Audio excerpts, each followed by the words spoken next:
I want to share what we have heard from Maduro's camps so far before I get to that video. What we heard from Venezuelan information minister saying on Twitter that the Maduro government is confronting what they're calling a small coup attempt led by military traitors backed by right-wing opponents. That is what we have heard from them. Now we have that video that I will prepare our viewers, Congressman, and you're watching this with us. It can be disturbing to watch. This happened just a few moments ago in the streets in Venezuela.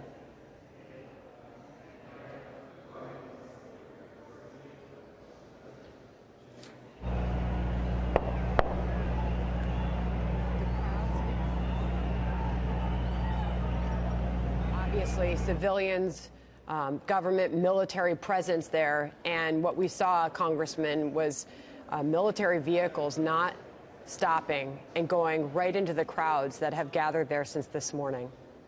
How anybody in the military can confront their own people when their own people are starving to death. 50,000 Venezuelans are crossing over the border into Colombia every day just to buy milk. And this was the richest country in Latin America for a very long time. I am praying desperately for the people of Venezuela to have their life back. It's a great country with great people, and if the military cracks down on them, I think there's going to be hell to pay for the military of Venezuela, the illegitimate military of Maduro, and hopefully the legitimate government of Juan Guaido is in power soon and sets up a transitional process so we can have freedom again. What we heard from Juan Guaido, who is actively tweeting throughout this morning, he called on the people of Venezuela, initiate the end of usurpation. At this moment, I'm meeting with the main military units of our armed forces, beginning the final phase of what he calls Operation Freedom. People of Venezuela, he called on them to go to the street, National Armed Force, to continue the deployment until we consolidate the end of usurpation that is already irreversible, he wrote. He continues to communicate via Twitter, but as we know, the Maduro regime has shut down communications, oftentimes social media, internet usage, the public transportation on the streets there has come to an abrupt end. As we continue to see this violence play out in the streets there, you can see people literally in some of these live shots taking cover, Congressman. Yeah, and all that tells me when you cut off the internet and you cut off transportation, you cut off people's ability to communicate, it means that people are not on your side.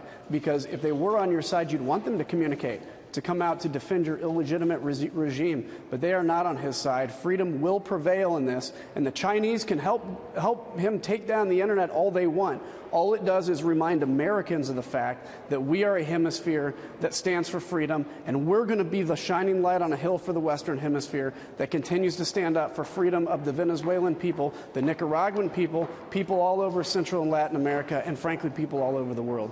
Congressman, I'll let you go here. I thank you for your time and staying with us as we've been watching this breaking news unfold.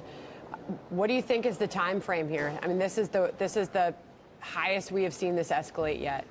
It is. I think we're going to see some answers soon. This could prolong, but I think we're reaching a crescendo here, and I just certainly hope when this is all over, Juan Guaido is standing in the presidential palace, the people embrace him, and we can move forward with a transition for Venezuela.